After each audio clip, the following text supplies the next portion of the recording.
자리로 불러주시고 또 하나님의 사랑을 고백하는 찬양을 드리게 하시고 또 우리의 찬양을 받으신 주님 감사합니다. 이제 우리가 하나님 말씀을 통해서 하나님께서 원하시는 또 성도 간의 진정한 사랑이 무엇인지에 대해서 한 말씀을 나누고자 합니다. 우리의 마음을 예비하시고 이 말씀이 듣는 것으로 끝나는 것이 아니라 우리의 삶 속에 실천되어지고 또 열매 맺을 수 있도록 성령 하나님 이 시간 말씀 시간 가운데 온전히 함께하여 주시고 또 임재하여 주시기를 간절히 기도합니다. 오늘 이 모든 예배 시간마다 우리 성령님께 온전히 맡겨드립니다. 감사드리며 예수님 이름으로 기도드립니다. 아멘. 네, 우리 옆에 분들과 인사 한번 나누겠습니다. 당신을 보니 행복합니다. 한번 인사하겠습니다. 네, 감사합니다. 네, 오늘 말씀의 제목을 한번 같이 읽어보겠습니다. 네, 시작. 네, 사랑이 없으면 아무것도 아닙니다. 오늘 고린도전서 12장 31절에서 13장 3절까지 말씀인데요. 우리 말씀을 같이 한번 짧기 때문에 같이 한 목소리로 한번 읽도록 하겠습니다. 시작. 너희는 더욱 큰 은사를 사모하라. 내가 또한 가장 좋은 길을 너희에게 보이리라.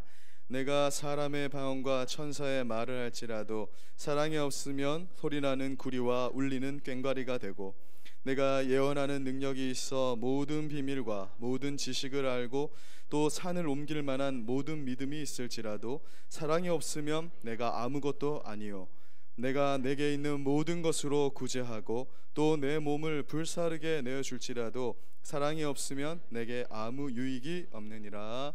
아멘. 네, 사랑이라는 주제, 사랑 그것은 기독교에 있어서 가장 중요한 주제입니다. 사랑을 빼고서 기독교를 설명할 수가 없습니다. 고린도전서 13장 말씀을 통해서 사도 바울은 우리에게 분명히 이렇게 말씀합니다.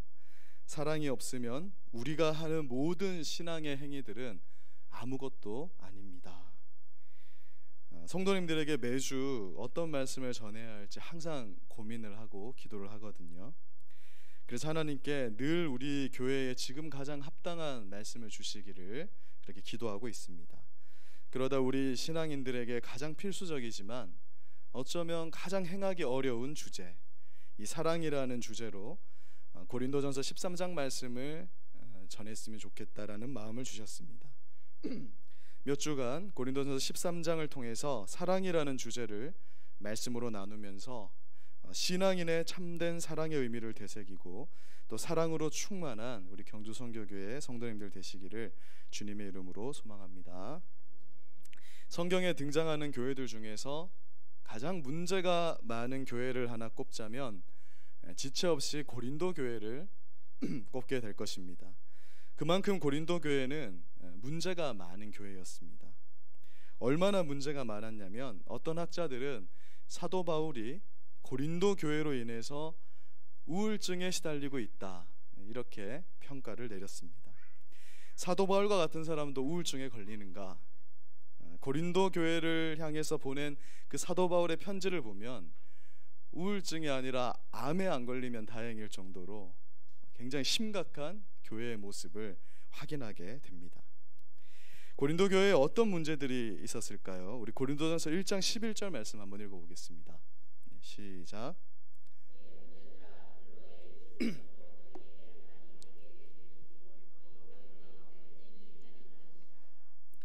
사도 바울이 왜 고린도 교회에 편지를 지금 쓸 수밖에 없었는가, 그에 대한 이유를 여기서 소개하고 있습니다. 현재 바울은 에베소 교회에 있거든요. 에베소에서 글로에의 사람들, 글로에라는 사람의 집에 형제일 수도 있고 자매일 수도 있는 그 사람들을 통해서 자신이 세운 고린도 교회에 대한 소식을 전해 듣게 됩니다. 그런데 그 전해 듣게 되는 소식이 아주 회개망측한 소식인 거예요. 자신의 심장을 도려내는 그러한 소식이었습니다. 그리스도의 한 몸으로 세워진 고린도 교회 안에 지금 분쟁이 있다라는 소식이었습니다. 고린도 교회 사람들은 교회 안에서 서로 편을 갈랐어요. 그러면서 나는 바울에게 속했다, 나는 외모가 멋진 아볼로에게 속했다, 나는 예수님의 수제자 베드로에게 속했다, 이렇게 말하면서 서로 다투었다, 이렇게 말합니다. 정말 초등학생들이 하는 그런 편가르기를 교회 안에서 하고 있는 거예요. 아마도 이 편가르기는 내가 누구로부터 세례를 받았는가, 베드로한테 세례를 받으면 나는 게바파다, 바울한테 세례를 받았으면 나는 사도 바울파다, 아볼로한테 받으면 나는 아볼로파다, 이렇게 싸웠던 것으로 보여요. 그러니까 이 세 사람한테 세례를 안 받은 사람들은, 야, 너희는 사람한테 속했냐? 나는 그리스도파다, 나는 예수파다, 나는 예수에게 속했다라고 말하면서 편가르기를 했다라는 것입니다. 오늘날 한국의 몇몇 교회들이 참 안타까운 것이 뭐냐면요, 정치 때문에 편가르기를 하고 있는 거예요.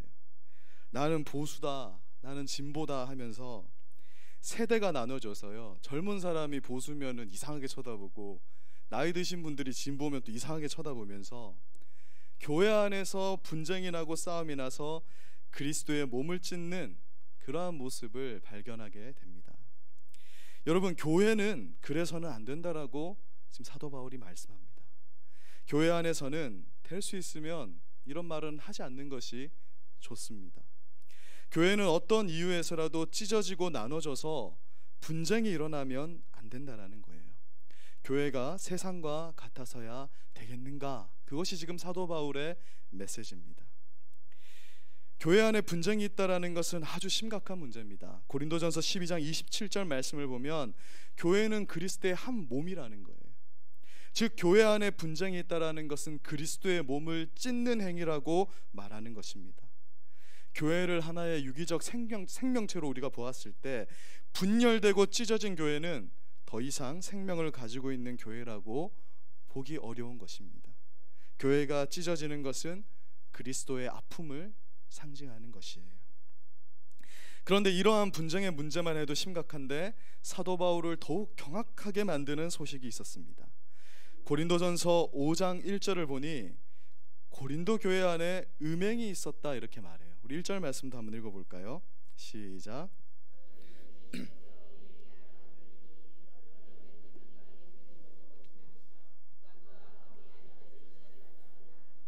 네, 어떤 소식이냐면 아들이 아버지의 두 번째 부인이겠죠. 친어머니는 아닌데 아버지의 아내를 취해서 육체적 관계를 가졌다, 이렇게 말하는 겁니다.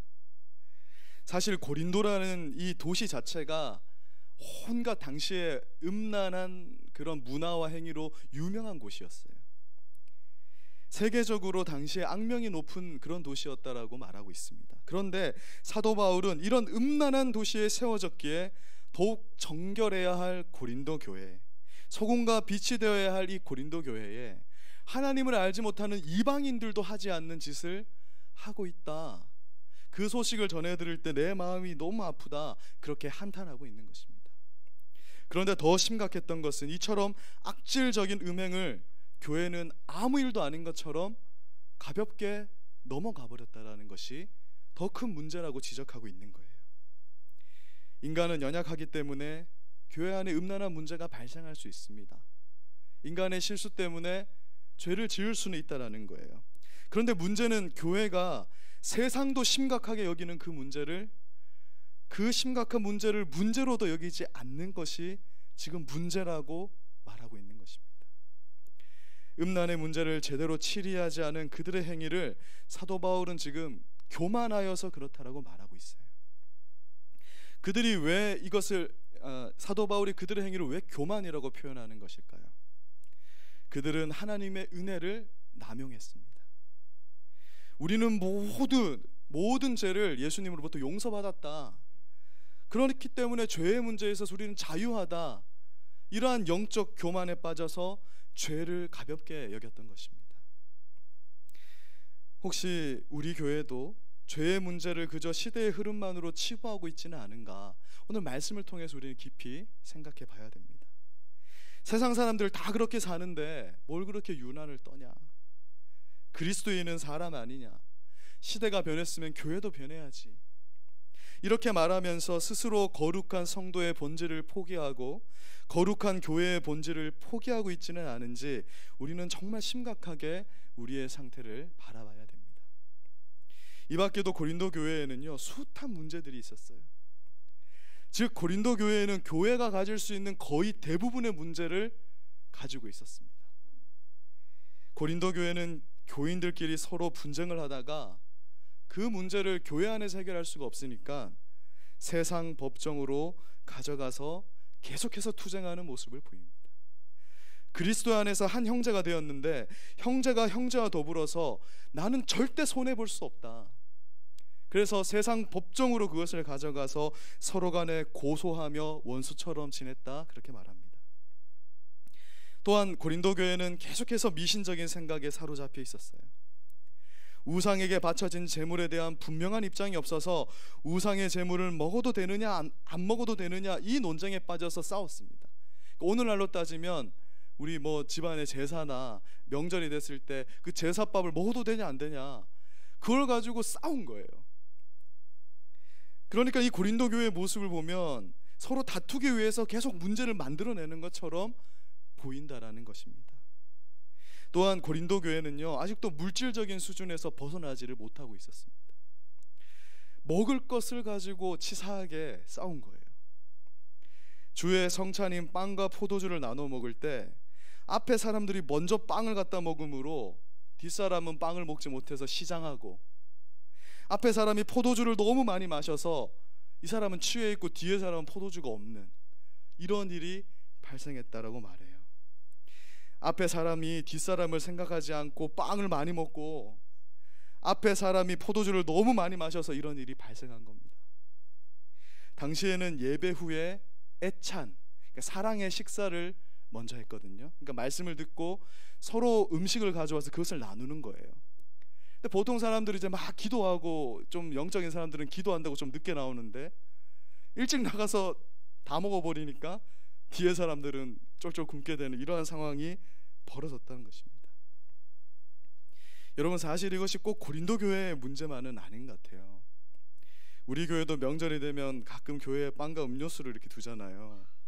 어떤 사람들은 예배당 뒷정리를 다 하고 이제 내려가는데 앞에 사람이 빵을 2개 가져가면 뒤에 사람이 못 먹는 일이 발생하는 겁니다. 요즘은 이제 그런 일이 없는 것 같아요. 제가 예전에 한번 못 먹은 적이 있어가지고 여러분, 교회가 이래서는 안 된다라고 지금 사도 바울이 고린도 전서를 통해서 말씀합니다. 혹시 빵이 모자라도 뒷사람을 배려해서 교회는 항상 남아 있어야 된다는 거예요. 넉넉하게 준비하지 못했을 때에도 그래야 한다. 근데 제가 그런데 이 말씀을 준비하면서요, 이런 생각이 들더라고요. 아니, 사도 바울이 이런 것까지 써야 되나? 니들이 먼저 가서 빵을 다 먹으니까 뒷사람이 굶잖아, 이런 것까지 이게 지금 성경이 될 건데 이런 걸 써야 되나? 이건 너무 저차원적인 그런 고민이 아닌가, 이런 생각까지 들더라고요. 그러나 인간의 연약함과 이기심이 얼마나 원초적인 것이고 또 강한 것인지를 보여주고 있는 것입니다. 사실 저도 이 문제 앞에서 자유롭지 못하거든요. 저는 항상 중고등부생들과 함께 밥을 일찍 먹으니까 많이 먹고 싶은 그런 욕망이 생깁니다. 많이 주시진 않지만 뒷사람을 생각해서. 그러니까 이 고린도전서에서 바울이 온 마음을 다해서 외치고 있는 그 가르침들이 다 뭐냐면 결국 고린도 교회 안에 왜곡되어 있던 부분들을 가르치다 보니까 그게 성경이 된 거예요. 그래서 사도 바울은 다음과 같이 말씀합니다. 우리 고린도전서 12장 31절 말씀 한번 읽어보겠습니다. 시작.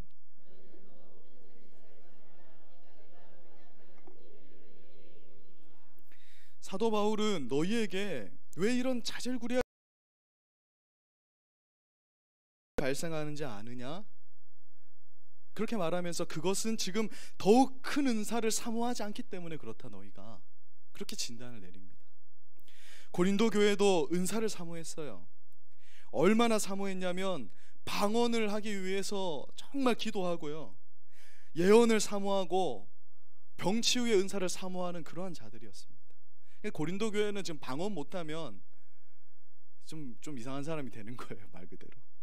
예배 시간에 막 방언을 했다 이렇게 전해집니다. 그러나 그들이 사모하는 은사들보다 더 큰 은사를 사모하지 않았다. 그래서 문제가 발생한다, 그렇게 말씀합니다. 그러면서 사도 바울은 너희에게 내가 좋은 길을 지금 보여주고 싶다. 그러면서 사도 바울은 영적 세계에서 최고 위대한 것이 있는데 그것은 바로 사랑이라고 말하는 거예요. 가장 좋은 길인 이 사랑에 대해서 내가 너희에게 말씀하겠다 하면서 그 유명한 고린도전서 13장에 사랑의 말씀이 연결되어 있는 것입니다.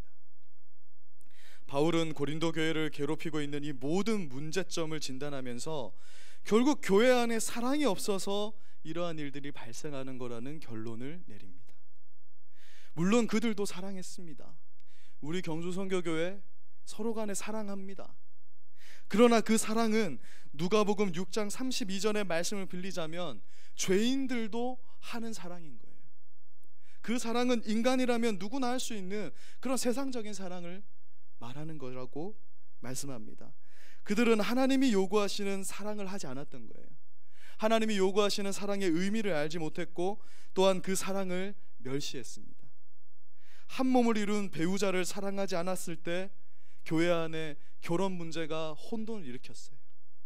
연약한 자를 사랑하지 않았을 때 우상 제물은 문제거리가 되었습니다.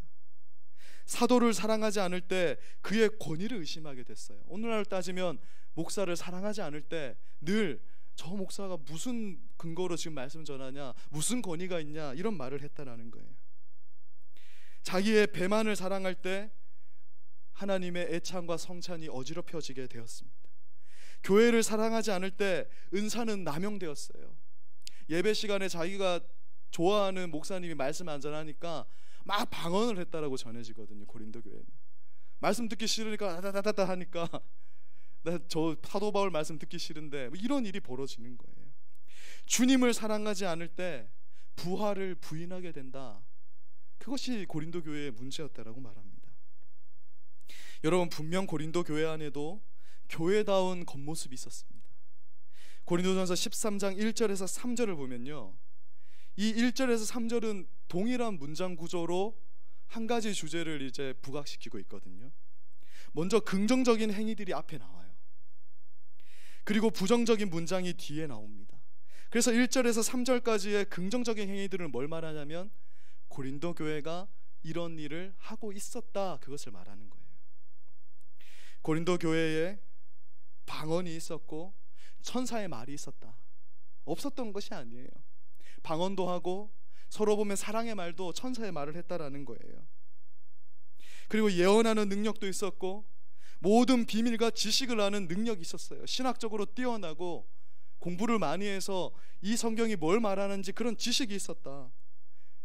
그리고 산을 옮길 만한 믿음도 있었고 구제도 했었고 내 몸을 불사르는 곳에 내어줄 만한 그런 신앙적 자기 희생과 열정도 있었다는 거예요. 이런 것들이 고린도 교회 안에 없었던 것이 아니었다라고 말합니다. 그러나 이런 행위들이 적어도 고린도 교회에서는 부정적인 평가가 내려지게 된다는 것이에요. 방언과 천사의 말은 소리나는 구리와 울리는 꽹과리와 같아, 이렇게 말합니다. 여기서 구리와 꽹과리로 번역된 이 악기들은요, 당시에 우상을 숭배하는 자들이 우상의 축제를 열 때 사용했던 악기들이에요.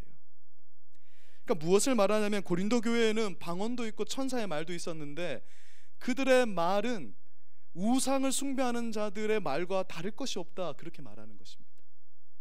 예언하는 능력과 모든 비밀과 모든 지식을 알고 산을 옮길 만한 믿음이 있는데 적어도 고린도 교회에서는 그런 신령한 은사와 능력들이 아무것도 아니다라고 말합니다. 내게 있는 모든 것으로 구제했어요. 내게 100만 원이 있으면 그 100만 원을 다 바쳐서 가난한 자들을 돕고 또 내 몸을 불사르는데 내주는, 불 가운데 나를 던지는 그런 자기 희생과 신앙의 열정이 있었지만 적어도 고린도 교회에서는 그 모든 행위가 아무 유익이 없는 것이라는 평가를 받게 되는 것입니다. 여러분, 사도 바울은 지금 너희가 하는 모든 긍정적인 행위들이 이것이 없기 때문에 결국은 부정적인 것이다, 이렇게 말해요. 여러분, 이것이 무엇일까요? 사랑이라고 말하잖아요. 그것도 3번이나 강조하면서 사랑이 없으면 이런 것이다, 그렇게 말씀하는 것입니다. 사랑이 없으면 그 신령하고 좋은 은사들이 아무것도 아니라는 거예요. 그런데 오늘 우리가 여기서 중요하게 짚고 넘어가야 할 것은, 그렇다면 사도 바울이 말하는 이 사랑은 도대체 무엇이냐는 것입니다. 이것은 어떤 사랑이길래 이것이 없을 때 우리가 하는 모든 이 좋은 신앙의 행위들이 다 가치 없는 것이 되어버리는가? 그것을 오늘 우리가 생각해 봐야 되는 거예요. 분명 이 사랑은 인본주의적인 사랑을 말하는 것은 아닐 것입니다. 인본주의적인 사랑은 고린도 교회도 분명히 가지고 있었거든요. 고린도전서 13장 3절을 보십시오. 내가 내게 있는 모든 것으로 구제했다, 이렇게 말해요. 우리 교회에 이런 분들은 없는 것 같아요. 우리 재산을 진짜 다 팔아서 구제하는 사람 없잖아요. 또한 내 몸을 불타는 그곳에 넣어줄 만큼의 신앙의 열정도 거의 없는 것 같아요. 저부터도 그렇고요. 고린도 교회는 그러나 이러한 사랑은 가지고 있었다라는 것입니다. 이러한 열정이 있었다라는 거예요. 가난한 사람이 있어서 내 것을 나누어 주는 것이 사랑 아닙니까? 그런데 사도 바울은 그것은 온전한 사랑이 아니다. 그것은 하나님이 원하는 사랑 아니다. 그런 사랑은 아무 유익이 없는 것이다. 세상 사람들 중에서도 그러한 일은 할 수 있는 것이다. 그렇게 평가를 내립니다. 그렇다면 사도 바울이 말하는 그 사랑의 본질이 무엇일까? 고린도전서 8장 1절에 그 답이 있습니다. 우리 8장 1절 말씀 읽어보겠습니다. 시작.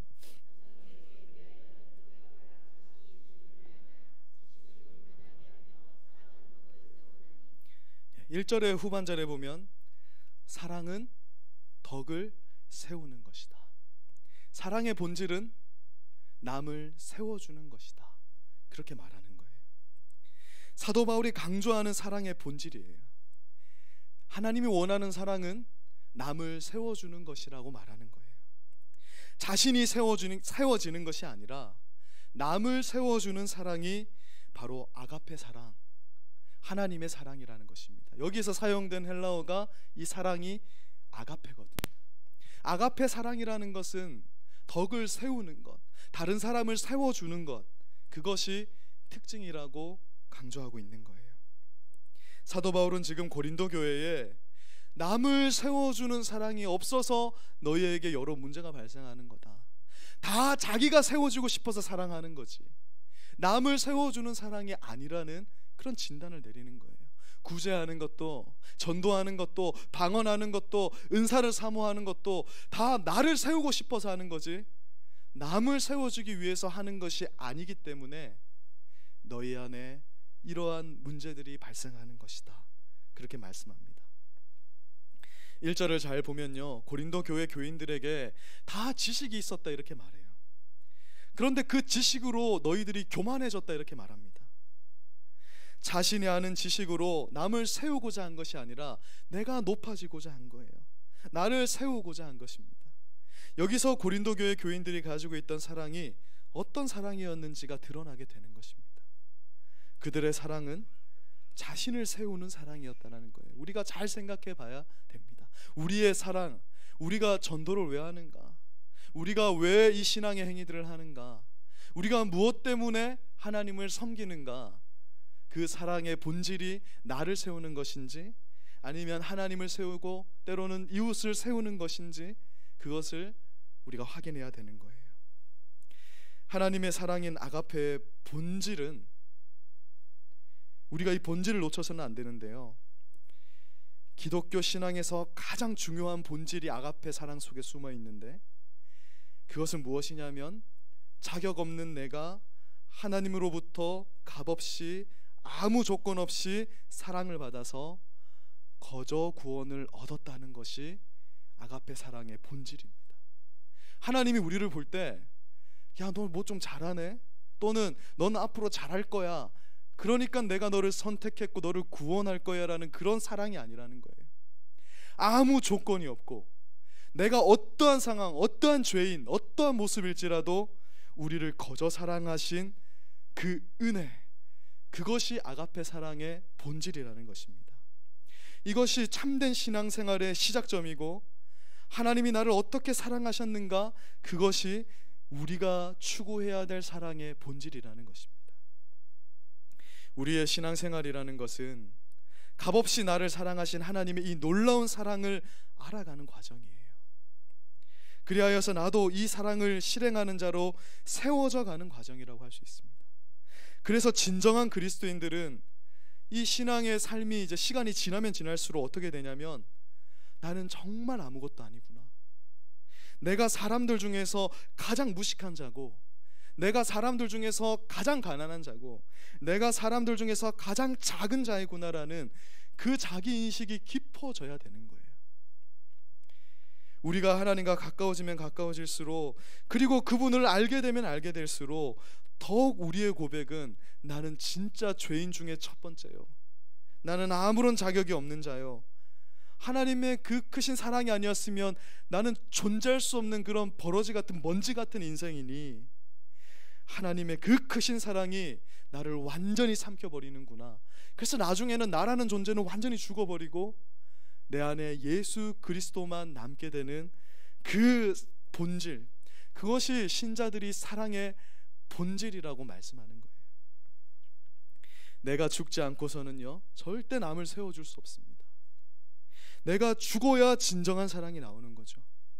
내가 죽기 때문에 고린도전서 13장 4절에서 7절까지의 사랑의 특징이 나올 수 있는 것이지, 내가 죽지 않으면 절대 4절부터 7절까지의 사랑의 특징은 나올 수가 없습니다. 내가 죽을 때, 그리고 남을 세울 때 사랑은 오래 참고, 온유하고, 시기하지 않고, 자랑하지 않고, 교만하지 않고, 무례히 행하지 않고, 자기의 유익을 구하지 않고, 성내지 않고, 악한 것을 생각하지 않고, 불의를 기뻐하지 않고, 진리와 함께 기뻐하며, 모든 것을 참으며, 모든 것을 믿으며, 모든 것을 바라며, 모든 것을 견딜 수 있는 거예요. 남을 세우는 사랑이 없으면 이러한 것이 나타날 수 없는 것입니다. 사도 바울은 고린도 교회에 남을 세우는 그 사랑이 너희에게 없기 때문에 교회가 멍이 들고 찢어지고 상하고 있다, 이렇게 말씀하고 있는 것입니다. 아마 고린도 교회 성도들 가운데 이 예루살렘 교회의 바나바의 이 행위가 큰 이슈였던 것 같아요. 여러분, 바나바는 어떤 자였죠? 부유한 자였습니다. 그런데 자기가 가진 재산을 다 팔아서 함께 썼잖아요. 교회에 다 그냥 재산을 다 팔았습니다. 고린도 교회에 이 바나바를 흉내내고자 하는 사람들이 있었던 것 같아요. 그래서 자기도 전 재산을 팔아가지고 교회에 나누어서 바쳐서 드려서 가난한 자들과 나눈 자들이 있었던 것 같아요.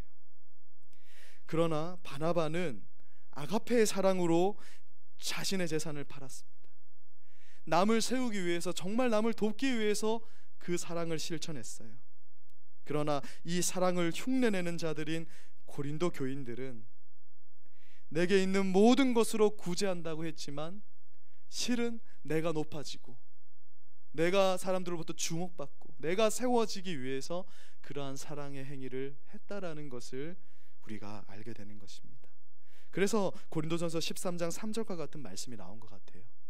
네가 모든 것을 구제하는 데 써도, 그런데 이 사랑의 본질이 없다면 그것은 아무 소용이 없는 것이다, 유익이 없는 것이다, 그렇게 말합니다.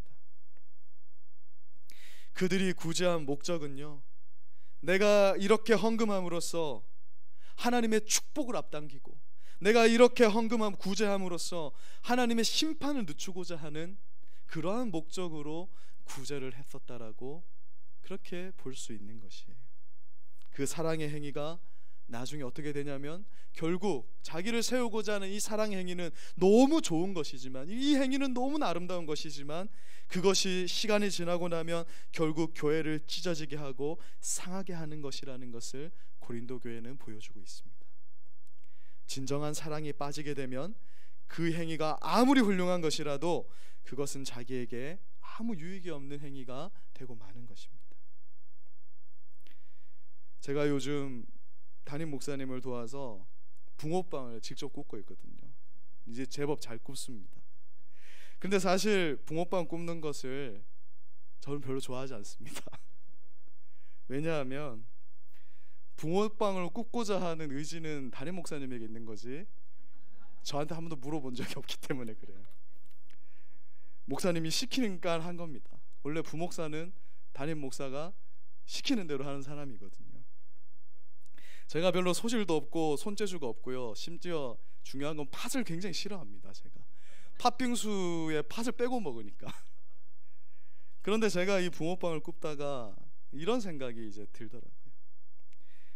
전도는 내가 일평생 해야 될 일이고 그 방법이 달라졌을 뿐인데, 이왕에 굽게 된 거, 그리고 어차피 굽는 것이 전도인데 여기에다가 팥을 넣는 게 아니라 사랑을 넣어보자. 이왕에 굽게 된 거 한번 잘 구워보자. 그렇게 했습니다. 근데 왜 그랬냐면, 이게 자꾸 굽다 보니까 손도 한번 뒤었고요. 이게 자꾸 짜증이 몰려오는 거예요. 이게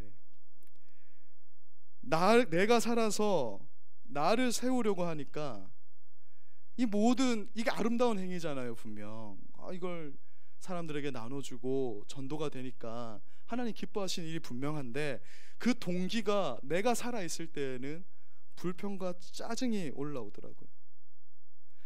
누가 이걸 붕어빵 알려줘가지고 옛날처럼 물티슈로 그냥 하지. 뭐 이런 오만 생각이 들어오니까 이게 별로 은혜가 안 되는 거예요. 내가 나를 세우고자 하면은 답이 없는 것입니다. 뭐 이거 굽는다고 붕어빵 한 개 1,000원씩 생기면 뭐 신나서 구울 수 있겠죠. 어차피 이 붕어빵 전도라는 것 자체가 남을 세우는 원리더라고요. 왜냐하면 파는 것이 아니니까. 내가 이것을, 누가 거기 붕어빵 굽고 있다고 저를 뭐 유명 집회에 뭐 초청하겠습니까? 전혀 내게 유익될 것이 없는 그 대붕을 굽는 이 행위가 아무리 겉으로 보기에는 사람을 살리는 전도의 행위라도 사랑에 참된 의미가 없으면 아무 것이 아닌 것이 되더라고요. 그런데 남을 세우는 사랑의 마음으로 굽기 시작하니까 내 안에 놀라운 일이 벌어집니다. 1차적으로 우리 담임 목사님이 정말 국률이 여겨지는 거예요. 원래 담임 목사님이 나를 국률이 여기는 게 맞는 건데, 사랑이 들어가니까 입장이 바뀌어서 사랑의 원리 안에서 그 관계가 깨져서, 이 교회를 위임 받으셔서 이 교회를 살려보고자 이렇게 애쓰는데 얼마나 참 이 애쓰면 붕어빵을 다 굽겠냐, 이런 마음이 들면서 목사님과 함께 이 대붕을 잘 구워서 한 사람이 구원받게 된다면 얼마나 감사한 일인가, 이런 마음으로 구우니까 이 타이틀 그대로 사랑의 붕어빵이 되더라고요. 목사님한테 말씀하지 말아 주십시오. 근데 여러분, 이 사랑은 결코 인간의 내부에서 이렇게 출원되는 것이 아닙니다. 우리 마음에서 나오는 사랑은 고린도 교인들이 가졌던 나를 세우는 사랑밖에 없어요. 우리가 자녀를 사랑하는 것도요, 부모의 만족과 유익이 그 안에 섞여 있잖아요. 가장 고차원적인 사랑이지만, 하나님의 아가페 사랑은 오직 성삼위 하나님 안에 속한 자들에게만 나타날 수 있는 특징이라는 것입니다. 사랑은 하나님께서 자녀들에게 선사하는 선물이에요. 그래서 우리는 더 큰 은사인 이 사랑을 사모하고 기도하고 실천해야 되는 것입니다. 이 모든 사랑을 먼저 보여주신 분이 바로 예수 그리스도 아니십니까? 예수님께서 우리를 위하여서 하늘 영광 다 포기하고 자신의 육체를 십자가에 내어준 것은 자신을 세우고자 하는 마음은 없었다라는 거예요. 그래서 그 사실을 보여주시기 위해서 제자들의 발을 씻으시고 가장 낮은 목수의 직업을 선택하시고 가장 비천한 말구유에 누이셨던 것 아닙니까? 자신이 세워지는 것이 아니라 남을 세우는 사랑, 나는 아무것도 아니라는 고백 속에서 나오는 그 사랑이 바로 교회를 세우는 진정한 사랑이라는 것입니다. 말씀을 마무리하겠습니다. 우리는 고린도전서 12장 31절 말씀처럼 더 큰 은사를 사모해야 됩니다. 사랑을 사모해야 되는 거예요. 그 사랑은 하나님께서 우리에게 먼저 보여주셨고 부어주신 사랑입니다. 내가 의지적으로 해서 절대 나올 수 없는 사랑임을 말씀하고 있습니다. 하나님께서 내게 남을 세우는 이 아가페 사랑이 충만하게 해주시도록 사모하면서 기도하며 사랑을 실천해 가야 할 줄로 믿습니다. 이런 사랑을 실천하게 되면 우리 교회는 사랑으로 소문이 나게 될 것이고 많은 사람들이 쉼을 누리고 안식을 누리고 하나님을 만나는 그런 교회가 될 줄 믿습니다. 한 3주 정도 고린도전서 13장 사랑의 말씀을 준비했는데요. 이 말씀 시간 통해서 진정한 사랑을 사모하고 기도하시면서 그 사랑을 실천해 나가는 우리들의 모습이 되기를 주님의 이름으로 소망합니다. 자, 기도하고 우리 함께 기도하겠습니다. 사랑하는 하나님 아버지,